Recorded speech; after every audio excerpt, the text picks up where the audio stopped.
तर आदित्य डेरे आज गेला होता व्हॉट्सअपच्या इव्हेंटला आणि असा कसा डायरेक्ट गेला होता. अरे त्याच्यासाठी काही बॅग बिग तर भरावं लागेल ना, हे थोडंफार सामान तर न्यावं लागेल, आपले कपडे लत्ते. आपण गावाकडचे म्हणून काय झालं, आपल्याला बी चष्मा विस्मा लावायचा हक्क आहे बरं का, आधीच सांगतोय मी. गेला ना व्हिडिओ करता करता एवढा महाग चष्मा फुटला.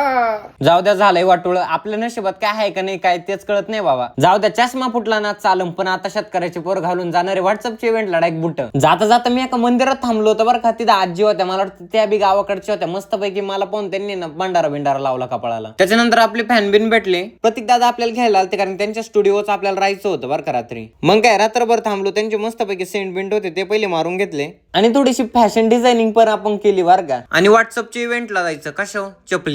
व्हॉट्सअपने आपल्याला जर भारी गाडी पाठवली होती डायरेक्ट इनोवा क्रिस्टा. आपल्यासोबत बाकीचे बी आपले कंटेंट क्रिएटर मित्र आले आणि मग चला म्हणलं आता डायरेक्ट मुंबई. आणि जाताना आम्हाला भूक लागली, आम्ही कुठेतरी थांबलो होतो. हा, लोणावळ्यात थांबलो होतो बरं का. तिथं मस्तपैकी खाल्लं बिल्लं आणि तिथं नव्हतं इराणी कॅफे. म्हणलं आपल्याला अजून आयराणी बोलता येत नाही, पण आता इराणी कॅफेत जाऊन चहा प्यावं लागेल. मस्तपैकी कॉफी वगैरे घेतली, डायरेक्ट बशीत टाकून पिवलं. म्हणलं लवकर गार झाली पाहिजे. यांच्या का मला वाटतं प्लास्टरला पैसे नाही राहिले, त्याच्यामुळे यांचं प्लास्टरचं काम जरा थांबवलं यांनी. दुकानचं काय नाव यांचं, वाघ बकरी म्हणलं.